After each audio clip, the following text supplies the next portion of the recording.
Buenas noches, gracias por continuar conectados a la señal de Costa Rica Noticias. Estamos en vivo a las 8:05 de la noche. Soy Ernesto Rivera. El miércoles pasado, 28 diputados aprobaron en segundo debate el proyecto de ley que reactiva la polémica práctica conocida como pesca de arrastre en Costa Rica. La pesca de arrastre es una modalidad que utiliza una red a la que incorporan lastres para hundirla hasta el lecho marino y luego se arrastra con el motor del barco barriendo el fondo, capturando indiscriminadamente entre todos los animales que encuentra a su paso. Se trata de una modalidad muy criticada porque no solo captura al camarón silvestre, que es lo que busca, sino que atrapa también a una enorme cantidad de fauna como tortuga, delfines, tiburones y otras especies que se conocen como fauna de acompañamiento. Ahora, muchas organizaciones sociales, científicas y un grupo de diputados le piden al presidente Carlos Alvarado que ejerza su derecho al veto y vete la entrada en vigencia de la nueva ley. Una de las organizaciones que han trabajado intensamente con las comunidades costeras y con los pescadores es Mar Viva. Esta noche tenemos a Jorge Jiménez de Mar Viva en el set para conversar sobre el tema. Buenas noches, don Jorge. Buenas noches, don Ernesto, y muchas gracias por tenerme aquí. Buenísimo. Don Jorge, este tema se ha conversado mucho y no siempre con información veraz y contextualizada. Se han dado pedacitos de información. En pesca de arrastre hay un costado científico y hay un costado social. Vamos por el lado científico. ¿Qué es la pesca de arrastre y por qué se dice que le hace tanto daño al ambiente? Bueno, básicamente, y como usted muy bien lo presentó, la pesca de arrastre en nuestro país es un arte de pesca que se empezó a operar en los años 50 del siglo pasado. Y que consiste básicamente en una red de unos 20 y tanto de metros de ancho, que tiene cadenas al fondo, tiene dos portones grandes, muy pesados de madera, que mantienen la boca de esta red abierta, que es como un cono, y luego es jalada por el motor de la embarcación por unas 5 o 6 horas por el fondo marino, y básicamente pues arrastra el fondo marino. Estos portones se clavan dentro del suelo, arando prácticamente el fondo marino y capturando todo lo que esté a su paso. Es ciertamente uno de los artes de pesca menos selectivos que existen en este momento. Después de esas 6 horas, la bolsa pues está bastante llena y también entonces es arrastrada sobre el fondo. Entonces esto crea una gran nube de sedimentos que usted puede ver inclusive desde el espacio. Se ven fotos satelitales de los barcos de arrastre y su estela de sedimentos. Una vez que se levanta esta red, el producto es descargado sobre la cubierta del barco, seleccionado aquello que es camarón y lo que no es. Y en un proceso que dura algunas horas, pues luego se bota, se desecha cerca del 80-85% de lo que se ha capturado que no es camarón y que no sirve, y es lanzado por la borda muerto al mar. Es decir, es uno de los ejemplos de desperdicio más grande que tenemos en nuestras prácticas productivas en el mar.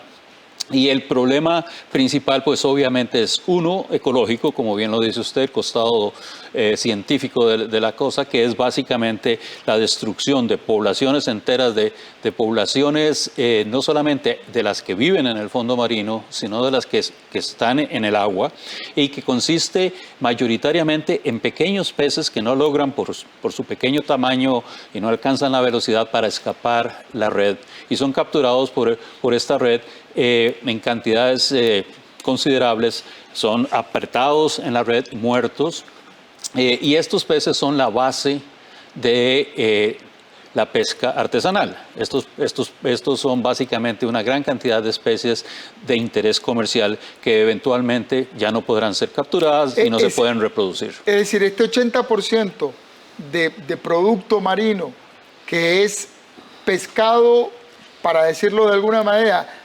involuntariamente, es justamente el 80%, es lo que sirve de sustento a la pesca artesanal. Es correcto. La mayor parte de ese 80%, casi un 70%, son peces que están muy pequeños, pero que eventualmente pues, son la base del sustento de miles de pescadores que se dedican a la pesca artesanal en nuestra costa. Entonces tenemos obviamente una cara ecológica que tiene que ver con la destrucción del fondo marino, la destrucción de grandes cantidades de fauna de nuestros sistemas, el levantamiento de sedimentos que eventualmente vienen a enterrar a otras especies que están viviendo en el fondo, pero también tenemos la cara social donde básicamente el sustento de miles de pescadores es destruido todos los años.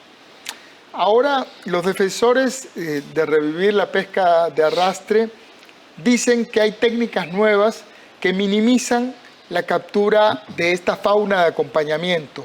¿Qué opina de estas, cuán efectivas son estas nuevas técnicas para minimizar este desperdicio?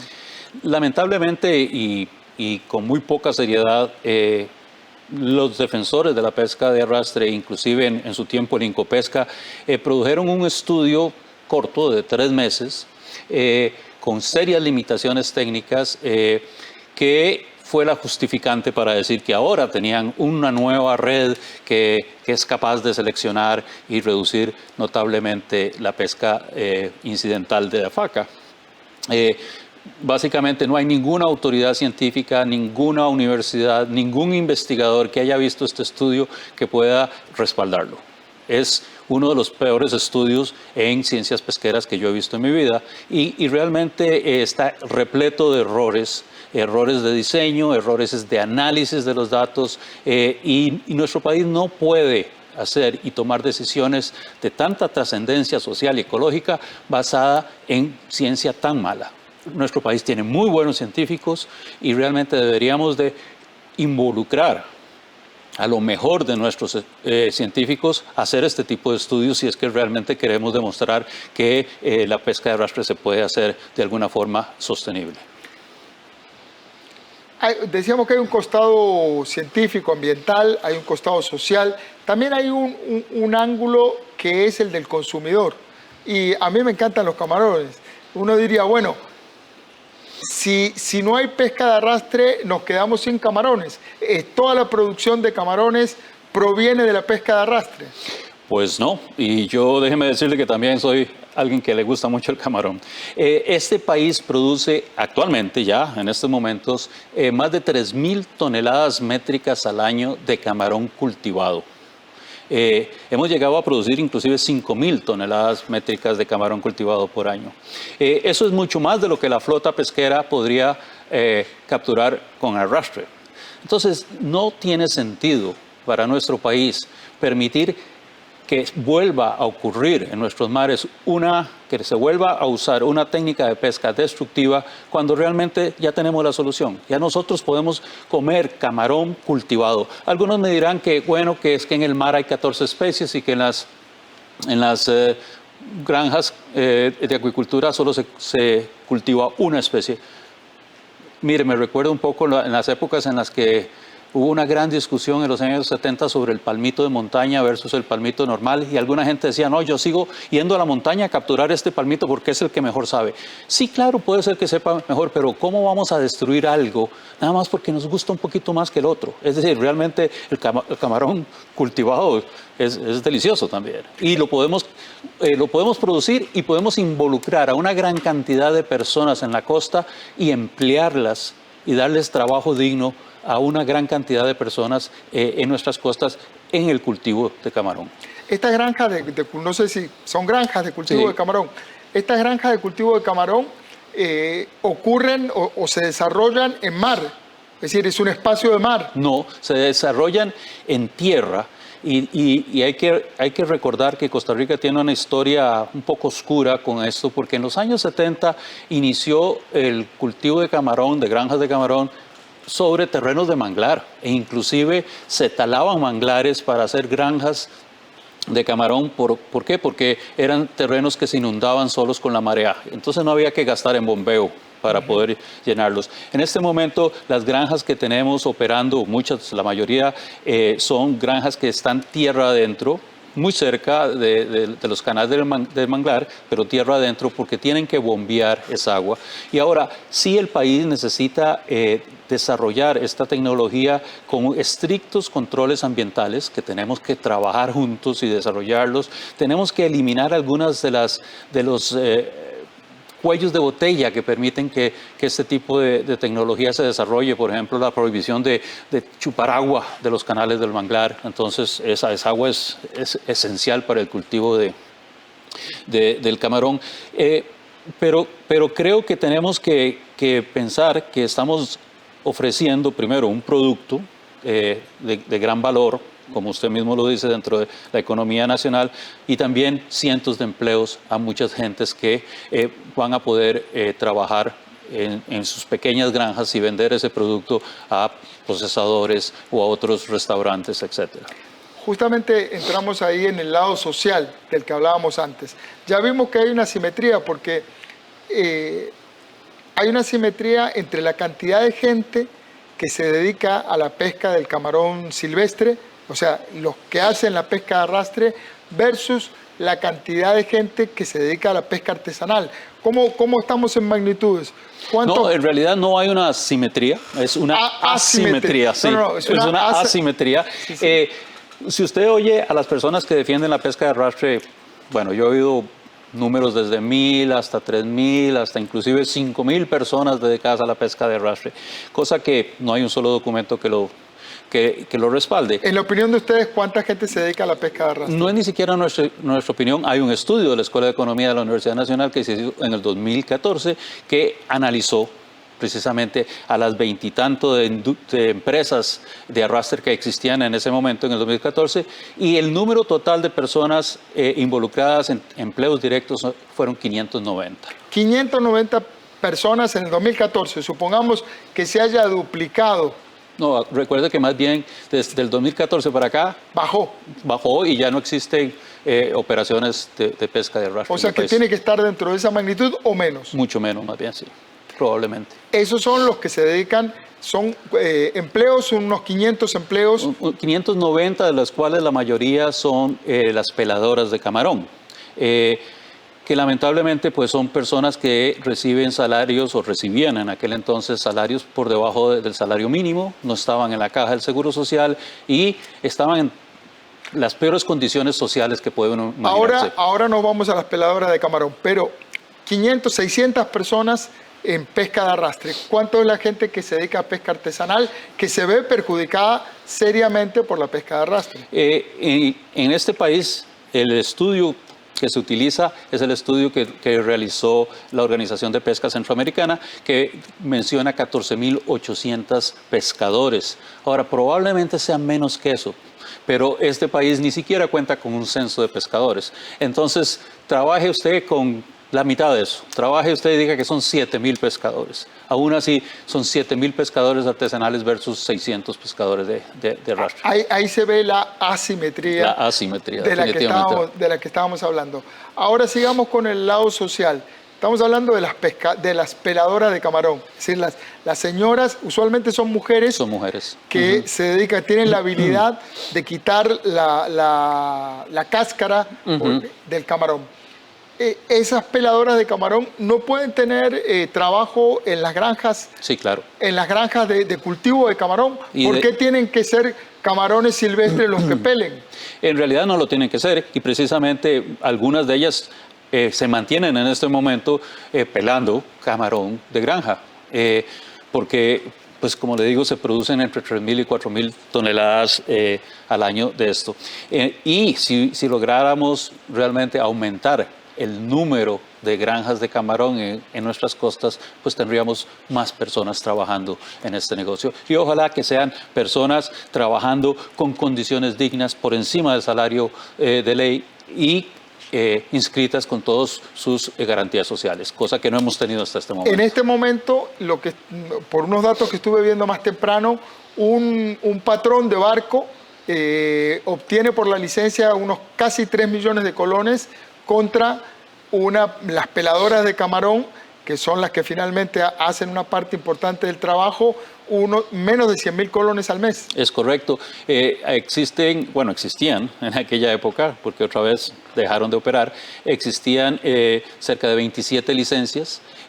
Los dueños de estas licencias recibían entre 1.8 y 12 millones de colones de ingreso neto por mes. Entonces, el promedio, que es como 2.8, un poquito menos de 3 millones, es 37 veces más que lo que recibían las peladoras. Es decir, es otra asimetría más. Otra asimetría, sí, es que toda esta industria es un negocio, estaríamos destruyendo el mar, que nos sirve de atractivo para el turismo, estaríamos generando un problema que perjudica a 15.000, 10.000 personas para beneficiar a 600, y además hay un tema con las trabajadoras. Aquí me pregunta una persona que nos está viendo a través de la red, Gaby Pérez, una oyente, nos dice: ¿los cultivos se pueden hacer en el mar usando barreras o camas flotantes, por ejemplo? ¿Cómo no? Y, por ejemplo, tenemos en este momento cultivos, ya no de camarón, pero cultivos de ostras. Tenemos cultivos de peces. En este momento se está produciendo casi 1.000 toneladas al año de pargo cultivado. Yo creo que nuestro país ha sido muy lento porque tenemos la capacidad humana. Nuestras universidades han generado especialistas en maricultura para generar precisamente este tipo de cultivos en camarones, en peces, en ostras, que den alimento y que den empleo a nuestras costas. En la tierra el ser humano inició la civilización con la agricultura. Ya es hora de que en el mar iniciemos la maricultura y nos convertamos en cultivadores de los productos marinos en lugar de ser cazadores, explotadores de los recursos marinos que ya en este momento están dando muestras inequívocas de sobreexplotación. Don Jorge, muchas organizaciones sociales, de pescadores, científicas y un grupo de diputados le están pidiendo al presidente Alvarado que vete esta ley, que él tiene el poder ahora de vetar. Le va a llegar mañana, creo, el proyecto, y tiene 10 días hábiles para vetar la ley. Cuéntenos, ustedes se han reunido hoy con parte del gobierno, cuéntenos un poco ese proceso. Sí, nosotros hemos sido parte de un proceso en el cual se han reunido más de 114.000 firmas pidiéndole el veto al presidente, además de que hemos visto con gran asombro y con gran satisfacción al mismo tiempo que múltiples sectores de la sociedad han pedido en los últimos días, desde el jueves pasado para acá, el veto de esto en una magnitud y en una diversidad de sectores que realmente nosotros ni nos imaginábamos. Yo creo que pocas veces este país ha estado unido alrededor de un tema tan fuertemente como está unido alrededor de vetar esta ley tan tristemente aprobada por la Asamblea Legislativa. ¿Qué respuesta encontraron, digamos, en las instancias con las que se reunieron? En este momento lo que hemos oído hasta ahora es un cuidadoso, estamos estudiándolo. Estamos esperando a leer bien el proyecto y obviamente pues yo sí todavía guardo confianza en que el Poder Ejecutivo no puede hacerse de oídos sordos ante el clamor nacional que se ha despertado en los últimos días. En menos de una semana han sido miles y miles de voces de las que se han levantado organizaciones, desde asociaciones indígenas hasta asociaciones de damas. Es decir, es una diversidad de opiniones donde todo el país se ha unido en torno a el veto a la pesca de arrastre. En donde no hay tanta unión es dentro de los propios pescadores. Hay un sector ligado a la pesca de arrastre que obviamente defiende su modo de vida, porque eso es su modo de vida. También hay mucho capital ahí invertido. ¿Cuánto vale uno de los barcos, cada barco de la pesca de arrastre? Hay propuestas para ese sector que hacer, bueno, serán 600 versus 15.000 o 10.000, pero ahí están, son 600 familias. ¿Hay opciones para esa gente? Y eso es quizás lo más triste de esta historia y lo que más nos decepciona o indigna, tal vez es el verbo que ando buscando, es de que esto no es nuevo. ¿No, Ernesto? Esto tenemos más de una década de estarlo discutiendo, más de una década de estar diciendo tenemos que dar alternativas productivas a esta gente, porque definitivamente muchos de ellos, y en un reciente estudio que hicimos con el INCAE, el 80% de los pescadores del Cantón Central de Punta Arenas afirman que no desean que sus hijos sean pescadores. ¿Cómo es eso? El 80% de los pescadores del Cantón Central de Punta Arenas afirman no queremos que nuestros hijos sigan siendo pescadores. Es muy duro, es muy difícil, es una vida muy dura, no la queremos para nuestros hijos. Y con toda razón, yo creo que es hora de que este país, o realmente hace una década, este país necesitaba haber estado invirtiendo en alternativas productivas para nuestros pescadores, no solamente los pescadores de arrastre, porque los niveles de pobreza que encontramos en la costa no se centran únicamente en el Cantón Central de Punta Arenas. Tenemos comunidades costeras a lo largo de la costa pacífica con índices de pobreza muy por encima del 25%. Es decir,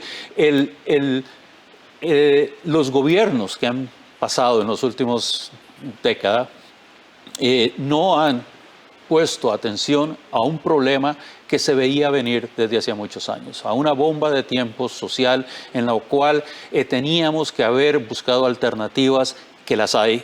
Maricultura es una, turismo es otra, agricultura es otra, el desarrollo de zonas francas. Imagínense que el Cantón Central, la ciudad de Punta Arenas, perdió cerca de 4.000 empleos hace pocos años por el cierre de la única zona franca que existía. ¿Cómo estamos dejando que pasen esas cosas en lugares donde se necesita empleo? Entonces, en realidad yo creo que sí hemos fallado como país, sí hemos fallado los gobiernos en buscar alternativas porque técnicamente existen. Es decir, no es un problema tecnológico, es un problema de voluntad, de inversión y que el país como un todo tiene que invertir en nuestros conciudadanos de las zonas costeras cuyas opciones de empleo y de sobrevivencia cada vez son menores. Hace un rato usted mencionó al pasar un dato sobre el que me gustaría que puntualizara y es el nivel de afectación que ya tiene el mar. ¿Cuán agotado está ese mar por la sobreexplotación? Terriblemente agotado, tengo que decirlo, de verdad. Si usted ve, bueno, primero empecemos por decir que este país no cuenta con un solo estudio sobre los recursos pesqueros que existen. Es impresionante porque ahí está el Incopesca. Sí, pero no existe un solo estudio que nos permita decir... Sería buenísimo saber a qué se dedica el Incopesca, ¿verdad? Me gustaría saberlo. Las poblaciones, si podemos medir el estado de las poblaciones por la cantidad de pescado que ingresa a nuestros puertos, digamos que ese sea un indicador que sabemos que no es el mejor, pero es el único que tenemos. En los últimos 20 años, nosotros estamos pescando el 50% de lo que estábamos pescando hace 20 años. Es decir, el pescador que cada vez anda buscando más y más lejos y con más horas de inversión, viene con la mitad de lo que capturaba su papá hace 20 años. Y eso es un signo inequívoco de que estamos colapsando los recursos. Hay especies que estamos capturando que son básicamente juveniles. No les estamos dando tiempo a madurar y reproducirse, claro, porque la presión de pesca es muy, muy grande. Entonces, sí, estamos ante un serio problema donde este país tiene que dedicarse a ordenar sus recursos costeros marinos, a invertir en entender cuánto tenemos ahí, cuánto podemos sacar, cuántas licencias realmente podemos dar sin afectar el recurso y comprometer el futuro de estos ciudadanos, y en la creación de alternativas, porque lo que sí tenemos claro es que el mar no va a mantener a 40.000 pescadores. Esto no da para 40.000 pescadores. Pero ¿por qué no hacemos entonces que se dediquen a cultivar, a llevar turistas al Golfo de Nicoya, que es tan bello, y que realmente empresas de turismo rural comunitario, a diferencia de otras zonas del país, son todavía muy pocas. Hay un gran potencial ahí para el desarrollo. La acuacultura, como le decía, la agricultura, en fin, hay que invertir también en la capacitación de esta gente para acostumbrarse a nuevas formas de trabajo también. Y eso es muy importante, que tenemos que invertir como país en lograr que esta gente maneje otras habilidades a las que maneja actualmente. Muchísimas gracias, don Jorge Jiménez. Se nos acabó el tiempo. Un gusto. Pero buenas noches, muchas gracias por los conceptos y ojalá que finalmente sean escuchados. Muchas gracias, un gusto. Un gusto. Y a ustedes también, gracias por estar ahí. La pesca de arrastre, otro de los temas calientes de este momento, de este 2020 tan complicado. El mar no aguanta tanta cantidad de pesca. Ojalá que haya reflexión en todo el país sobre este tema. Recuerde, trabajamos para usted. Somos la televisión pública de Costa Rica. Gracias, don Jorge.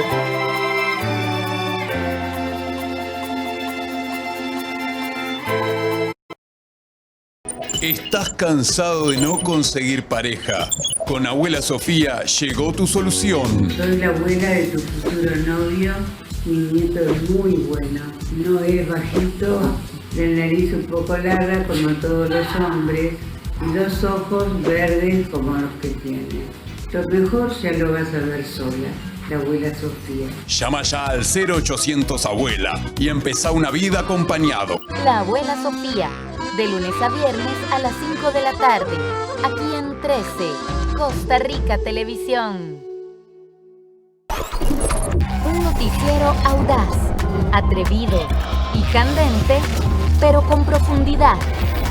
El Zoom, de la prestigiosa cadena televisiva RT, los lunes a las 10 de la noche, aquí en 13, Costa Rica Televisión.